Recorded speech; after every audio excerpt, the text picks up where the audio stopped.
a video of our season tour de force. Enjoy.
Wow! I love how it's so graceful and the rock song is playing in the background, and I think that's what we can all expect. It's not your typical ballet, right? No, it's something new. Wow, so that is what, just a teaser of what you can catch today. We'll actually present some of those today for you guys. So let's get the ball rolling. What are we starting off with?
Is there anybody?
An iconic 2, El Adwa.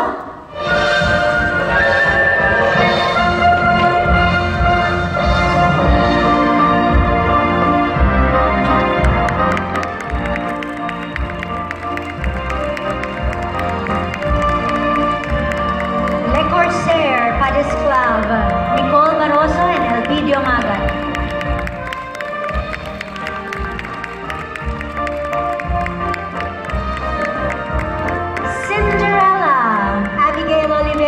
Cinderella, John Balagot as the stepmom, Godwin Merano as the king, and Deux, The Winding Road.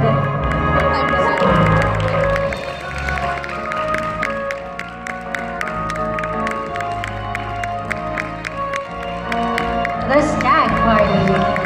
And of course, the women of the Winding Road, led by Pearl Dames as the daughter and Joan Sia as the mother. Ballet Manila.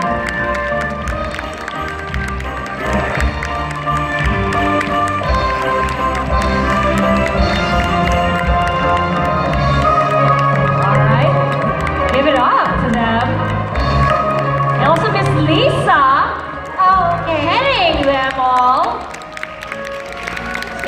Wow. So let's have a little bit of a Q&A, why not? I mean, where everyone's here, right? That's right. The dancers will be setting up for our Q&A. Yep. So our assignment is to stall a bit, okay? So let's go here, Jess. I'd like to remind them, by the way, of the dates again. If you haven't caught that yet, you're taking down a bit of notes. Let me give you a rundown. Iconic 1 and Iconic 2. Iconic 1 will happen September 1 and 2. Iconic 2, September 8 and 9. For Le Corsaire, that's October 20 and 21. Cinderella is happening November 24 and 25, as well as December 1 and 2. Now, Deux is on March 2 and 3 and March 8 and 9, 2019. Hashtag Ballet Manila and hashtag Tour de Force. You can go online to get the tickets as well. Ticketworld.com.ph. And for more information about all of this, it's balletmanila.com.ph. Wow, ang bilis nyo mag-set up. Nagulat din ako eh. That was a record-breaking. So, okay, and don't forget, Jazz, that subscription will get you 5 performances for the price of 2. Oh, what's this? So that's really a deal. That's yes, that's deal. a really great deal. Yes. If you subscribe to Tour de Force, you get 5 performances for the price of 2. So all of this for the price of 2? Yes. Oh guys, pwede na kayo mag-plan ng dates for the price of 2. You can have 5 dates, diba? Okay, so we're gonna be in the hot seat right now. Wanna ask them a couple questions, and for anyone who wants to ask any questions as well, please come on, come in front and go and ask away. We're all friends here. By the way, the company is so friendly. I feel like I'm part of them, but no talaga eh, guys. Di ko talaga kaya maging part of them. Iba yung grace nila. But they're so friendly. They're willing to answer all your questions. So anyone, yes, anyone there? Yes, there. We have one question. Hi, Miss Lisa and Jazz. My name is Maddie. Hi, Maddie. Hi. We're actually super excited to see the performance featuring songs from the Beatles. Yes. So I'd just like to ask, will we just be hearing, will we just be expecting originals from the brand, or are you going to be integrating new arrangements as well? No, I think we're going to be doing the original, you know. I don't think anyone plays the Beatles better than the Beatles. So we're going to be using all original soundtracks, yes. Any question? Any second question? Oh yeah, we have one gentleman here in front. Hi, good afternoon. I'm Leo from OU.PH. Well, congratulations for the 23rd season. You mentioned a while ago that for every season you'll be performing one classic. So just curious, why Le Corsaire for this season? Sorry, what's the question again? Why Le Corsaire? How did you choose Le Corsaire? How did I choose Le Corsaire? Oh, okay. Well, you know, Le Corsaire, it's such a light, in fact, silly ballet, if you ask me, because, you know, the heroine gets kidnapped twice. I mean, once I understand, but twice, really? But, you know, it's such a great classical ballet to introduce classical ballet to new audiences, especially to the younger generation of audiences, because the story is so easy to follow and the dancing is so exciting. There's a lot of, you know, pyrotechnics. There's a lot of principal and soloist roles that I'm sure these dancers are really excited to bite into. And the music, it's such dancey music. If I were asked to put on a classical ballet that would make balletomens out of all the audiences out there, I would put on either Don Quixote, because it's so light and fiery and exciting, and Le Corsaire. For me, those 2 ballets are the ones that will sell to the audiences and to the dancers as well, because of all the meaty roles that they can bite into there. Yeah, and I think that also furthers your push to actually bring ballet closer to us people who probably never experienced ballet, never tried, and it's difficult for us to understand, but with these types of dances and these types of choreography, it's so much easier for us to get along with it and have that connection to that story. So, wow, thank you. Another question from the audience? Oh, yes. Here. Hi, Mars. Hi, Miss Lisa. Hi, guys. Welcome back from Israel. Congrats with Ibong Abdarna. This is a new season, and every season there's like, you know, what you mentioned kanina, separation anxiety from previous seasons. So I'd like to address this to the dancers. What has been so far your favorite season in your stay here at Ballet Manila? Yung natatandaan yung very memorable season or very memorable production? Adidas. Rudy.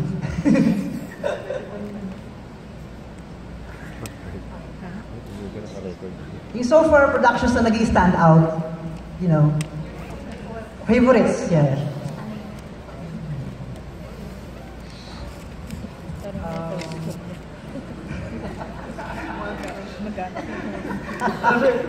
Actually, sa sobrang dami po, hindi ko po ma-distinguish ko ano yung favorite ko kasi para sa akin, halos lahat ng sinasaya ko is laging yun yung binibigay ko yung best ko sa lahat ng production. So, hindi ko siya maano na, ito yung favorite ko.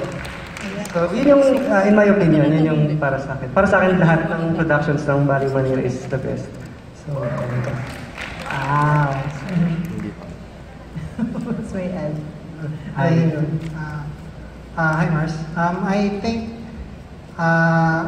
what I remember is yung 2005 na season namin because the company went to a lot of international tours that year, and then at the same time we're doing productions dito sa Philippines. So I think it's one of the most busiest year ng company, and most of the dancers really grow that year. I think for me, that's for me.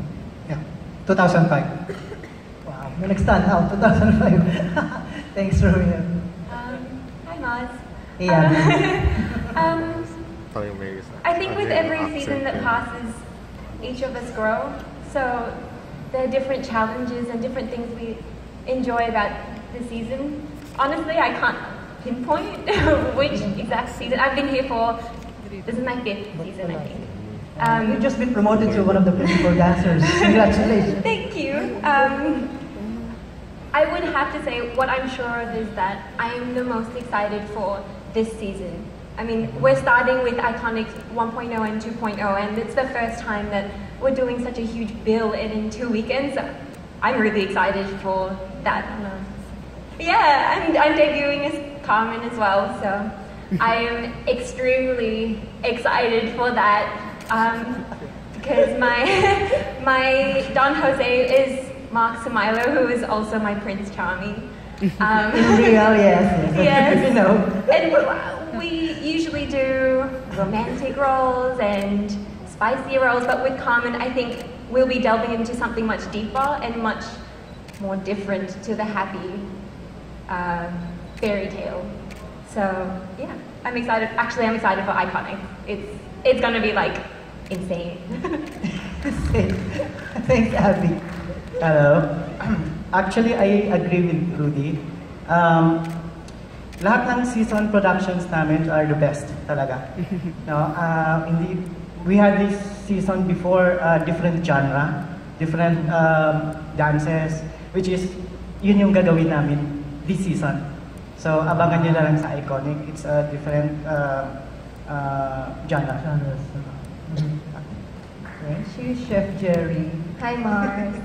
Hello, Joan. Hello. Anyway, I'm Joan Sia, and in regards to your question on what my favorite season has been, can I start by saying that every season in Ballet Manila has been a dream come true for me. I came from the province, so this is very special for me. My only regret is that I didn't come sooner. So I love Ballet Manila. This is my home, and to be specific, last season was the closest to my heart. I was able to challenge myself with Swan Lake, which I'm thankful for my directors to be giving to me. Black Swan was a role that I secretly wanted, but I never could say out loud because it's really not me. But thank you to my directors for challenging me and bringing it out. I'm very thankful, very grateful. I have grown so much because of them, and thank you, Ballet Manila. Nice, Joan. Yeah, also promoted to, principals. Congrats, Joan. Pate Mars. Video. Ikaw rin, promoted ka rin. Congrats.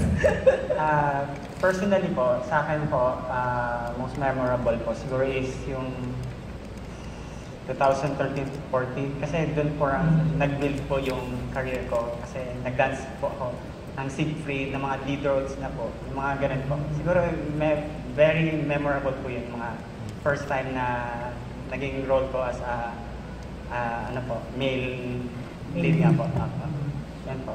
And yeah, yun po. More leads, thank you. Hi po. Hey, Miss Nicole. For me, She's my niece.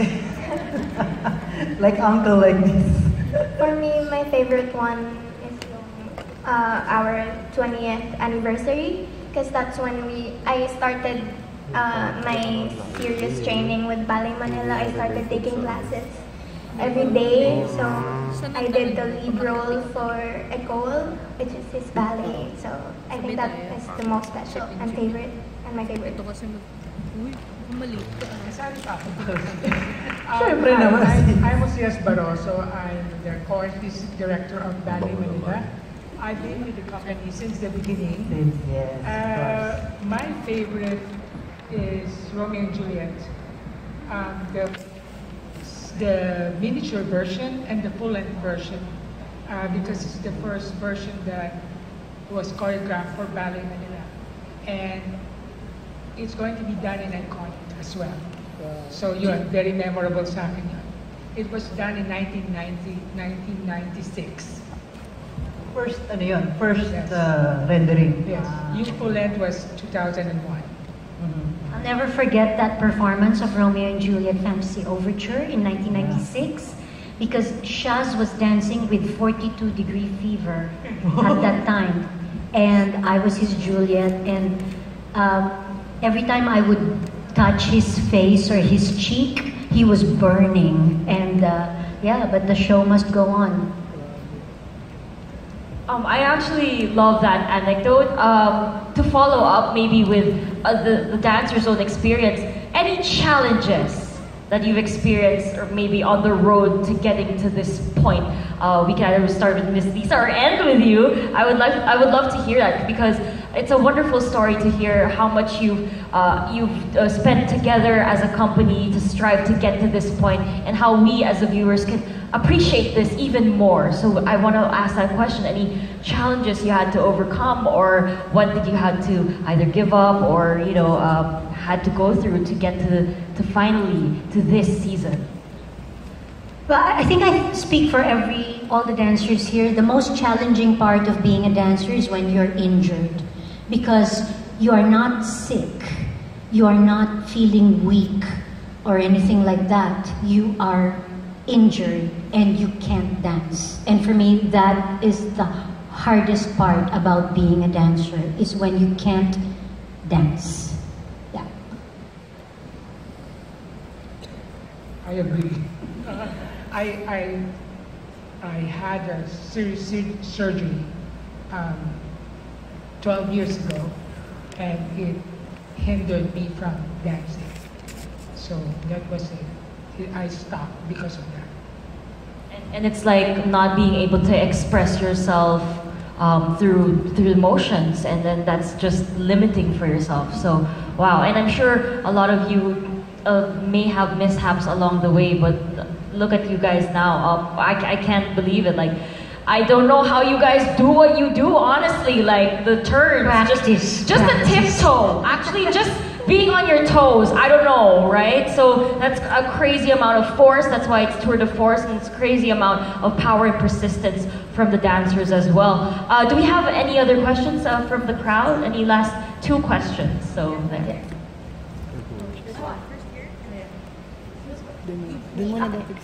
Hi, I'm Lisa. You mentioned earlier that. Hi, I'm sorry. Okay. Hi. You mentioned earlier that there are more male dancers in the company, and it's surprising to you. But what do you think is it about Ballet Manila that makes it so attractive to guy dancers, and that they pursue really a career in dancing despite the difficulties of the craft?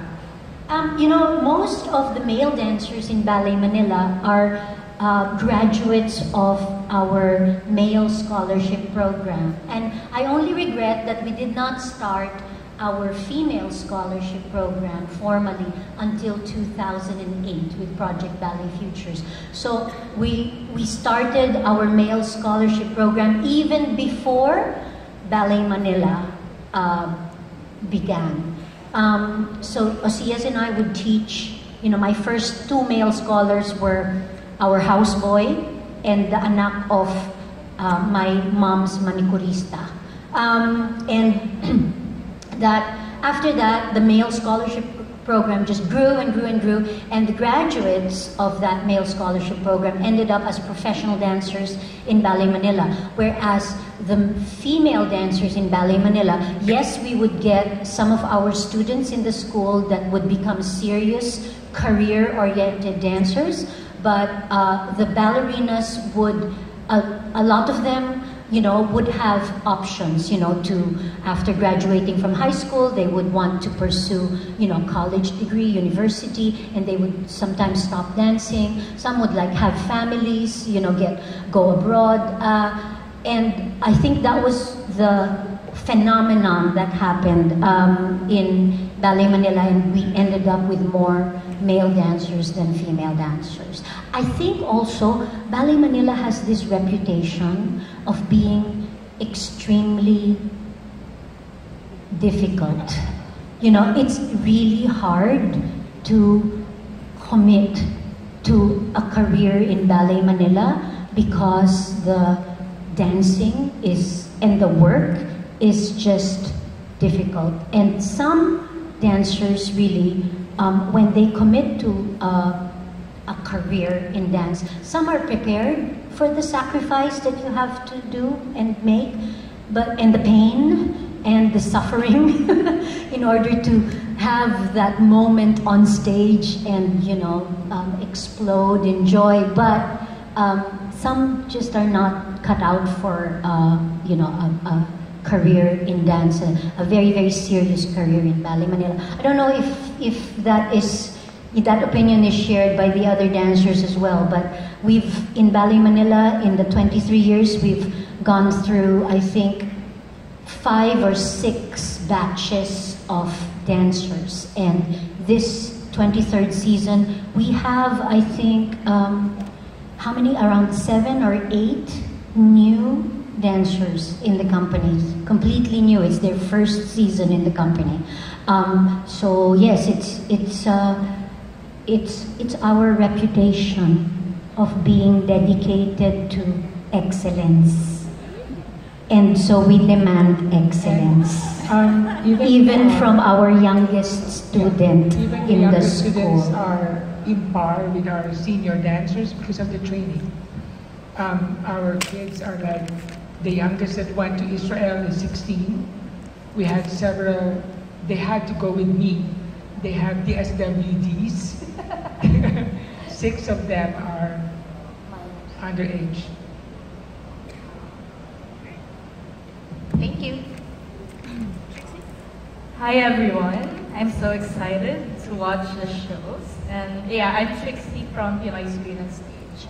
So my question, with regards to, of course, Miss Lisa, of course, doing the choreography for Cinderella, and I've noticed that, you know, the other shows were choreographed by dancers like Rudy De Jos and Gerardo Francisco. So is it gonna be a regular thing for Ballet Manila dancers to be transitioning from just dancers to also choreographers? For me kasi, life of a dancer is very short. Siyempre pag-iisip kami kung ano yung fallback namin. So it's either magti-teach ka or magko-choreograph ka. So, siguro yung choreography na sa akin. So yun yung pinili ko.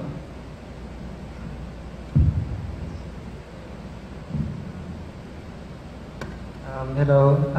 Ako po as a dancer, para sa masarap yung feeling na yung nagko-choreograph kasi para kang gumagawa ng isang masterpiece na masishare mo sa mga tao. And kumbaga, feeling ko hindi naman sa lahat ng dancers yun yung parang fallback pag nag-retire ka na or hindi ka na nakakasayaw. Siguro parang choice din yon na gusto mong mag-create ng isang parang piece na maalala ng mga tao. Yun lang. It's actually really frightening to become a choreographer after dancing. Kasi being a dancer most of my life, I actually am a very late developer as a choreographer, and I think it was out of necessity also. Kasi, you know, it's just you're exploring a different side of your dancing career. For some dancers, it doesn't come naturally. It has to be really worked at. But like, for example, Osias was choreographing from the very first year of Ballet Manila. Gerardo also, I think, was choreographing from 2003. 2003, yeah. And Rudy has been choreographing for how many years now? Hindi niya naalala. Ay, sige. Sobrang busy sa pagsasayaw. But yes, it just stretches you further. But I think becoming a choreographer is more of a calling. I think it's really it's a great challenge to be able to inspire your co-dancers or your other the other dancers in the company to be able to dance in your ballets and inspire them to tell your story, because you know we're storytellers without having to say a single word. We do it all with gestures and movement with the music, and matching that movement with the music and making it inspiring, entertaining, and educating and moving to the audience. That's what choreographers do. And so we're the dance makers as dancers. And I think you're very, very fortunate if you are a dancer who has a calling to become a choreographer, because your life as a dancer really gets extended. I have a follow-up question for Osias. Since you've been doing choreography for a very long time, I wonder, what do you do if you actually get a choreographer's block? I mean, when you like run off, is there ever a moment that you run out of ideas, and like what do you do to like inspire yourself again to I now concentrate on training dancers. That's different. It's daily training. Like my niece, I trained her to go to Jackson. So I concentrate on training the young dancers so they can qualify for international competitions. I don't have now the calling to choreograph because there are so many choreographers in the company and incoming choreographers. I let them choreograph. So no, I don't do choreography right now, but I concentrate on training dancers. I think you have to hear about Gerardo's magic notebook. Okay. Actually, everywhere I go, I have this pen and notebook with me. Kasi sometimes ideas pops up. So, sinusulat ko lagi. No? Pag na-inspire ako, meron akong inspiration, meron akong nakita, lagi kong nino-note down. Tapos, from there, i-review ko siya. And then, pwede ko na siyang gawang sayaw. So, yun lang. Actually, I have a lot of ... in my notebook. Ako lang yung nakakaalam.